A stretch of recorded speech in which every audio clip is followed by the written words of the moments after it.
Hey people, it's the Stick Figure Historian again, and welcome to episode 28 of the England series. As the moon cast its first glow on Edgehill, the firing and shouting ceased. Death had run its horrible course. The battle was over. Who had won? No one knew, and probably no one cared at the time. The night was bitterly cold, even for that time of year, and frost laced the breath of the weary troops as they slept. Though a discomfort to some, the frigid air proved a blessing to the wounded men lying neglected in the field. Their flowing blood was staunched with the cold, otherwise they wouldn't have survived.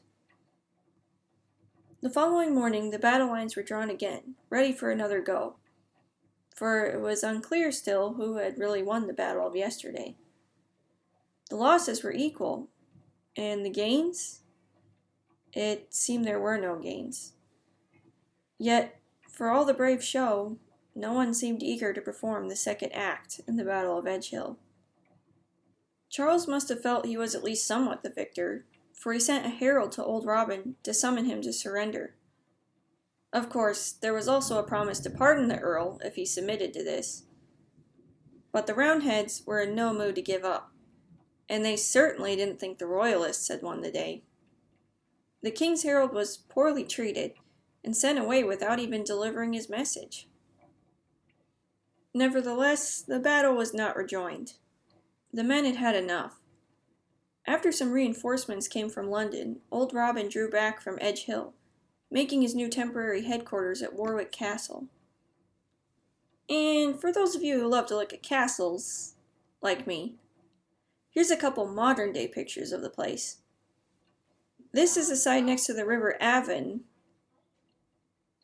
and this part here is actually named Ethelflaed's Mound, in honor of King Alfred's daughter, who we talked about back in episode 14. And then, of course, we have this nice drone snapshot of the battlements. This is the gatehouse. Massive. Oh yeah, and then they have this whole museum inside of there with all kinds of cool stuff.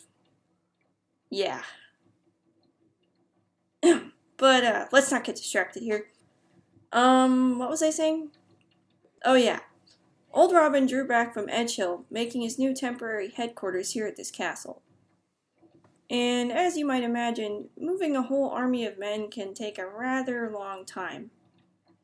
2 days later, there was still much of the Roundhead supplies left behind in Kinton, a little town nearby the battlefield.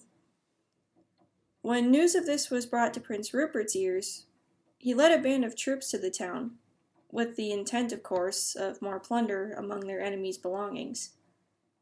But when he arrived, it was found that goods was not all that the Roundheads had left behind. There were many wounded soldiers there as well, men that had been too weak to follow their friends to Warwick. And it is here that Rupert loses any admiration we might have once had for him.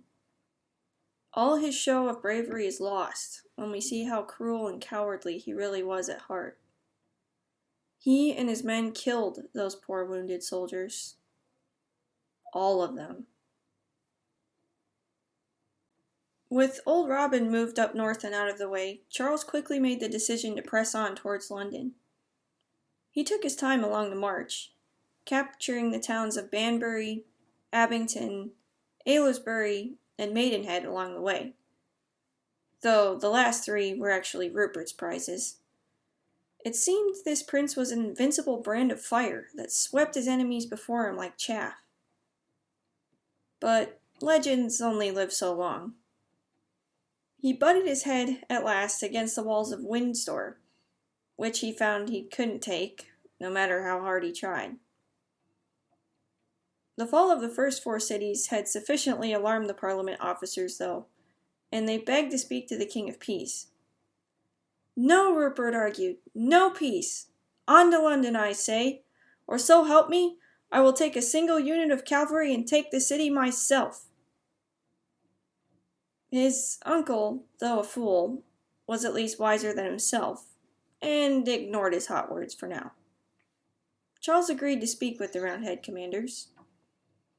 Yet either one or both parties was too proud to yield, for it seems the talking only went in circles, and nothing was ever accomplished. The king gave up and called for the troops to march again. But it was, in a way, too late. Whilst these fruitless peace talks were going on, old Robin had snuck out of his northern castle and gone to London ahead of the king. And so it was that Charles, and no doubt a fuming Rupert, found a force full 10,000 greater than their own drawn up on Turnham Green before the capital. A standoff began. There was fear in the king's heart. Fear because they were outnumbered. Fear of what would happen if he did take London. If he killed his own citizens in their own capital. Would they ever truly be loyal to him again? But there was equal fear of another kind in old Robin's heart and in his officers. A large portion of their army were common London citizens, men who had scarcely held weapons before, let alone trained or fought a war with them. Could they stand if the king attacked them?